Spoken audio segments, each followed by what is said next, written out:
Magandang umaga po mga kaibigan at welcome pong muli sa aking channel para sa isa na namang episode. Ang episode natin ngayon ay magbibigay po ako ng update sa ikadalawang araw simula nang mabigyan namin ng gonadin ang alagang inahin na si Nunay. Pansinin ang kabahagi medyo may enlargement na kumpara kahapon, antabayanan po sa later part ng video ang isa pang magandang update sa kanya. Sana ay mapanood ninyo ang sinundan na video para masundan po ang topic ngayon.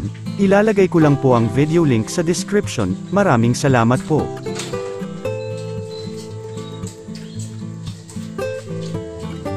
Katulad ng nabanggit ay mas lumaki na ang ari ng Mama Pig pero wala pang discharge. Magandang senyales po ito na may pagbabago na sa kanyang katawan 48 hours nang mabigyan ng gonadin.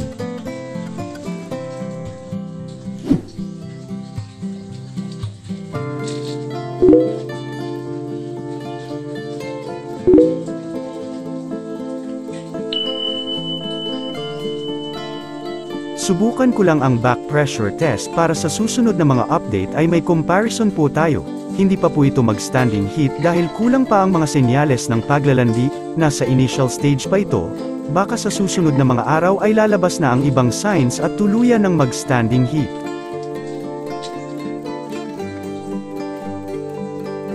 Per experience po namin kapag nabigyan ng gamot ay maglandi ang inahin sa loob ng 3 hanggang 7 araw. Pero depende din po sa inahin dahil iba-iba naman ang mga katangian nila. Maganda lang ang naging resulta dito sa kanya dahil pagkalipas ng 24 hours ay nakikitaan na siya ng pamumula at enlargement sa kanyang ari. Pagkalipas naman ng 48 hours ay mas nag-enlarge pa ito at ganoon pa rin wala pang discharge.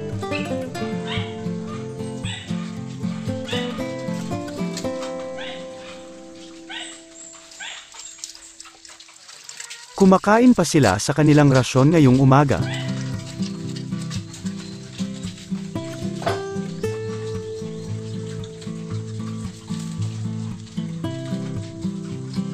A few moments later. Tingnan naman natin ang development sa inahin pagkalipas ng ilang oras. Sa hapon na po ito sa kanilang rasyon. May discharge na po ang inahin, tumulo na sa sahig. Magandang development na naman ito. Aabangan na lang natin ang kanyang pag-standing heat sa mga susunod na mga araw. Sana magtuloy-tuloy na para mabulugan sa awa ng Diyos.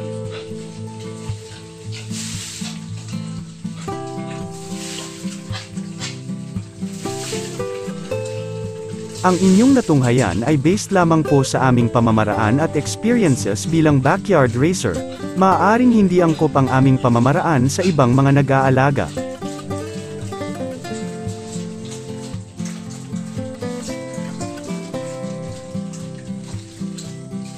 Hanggang dito na lamang po ang aking video at sana ay nagustuhan ang aking update.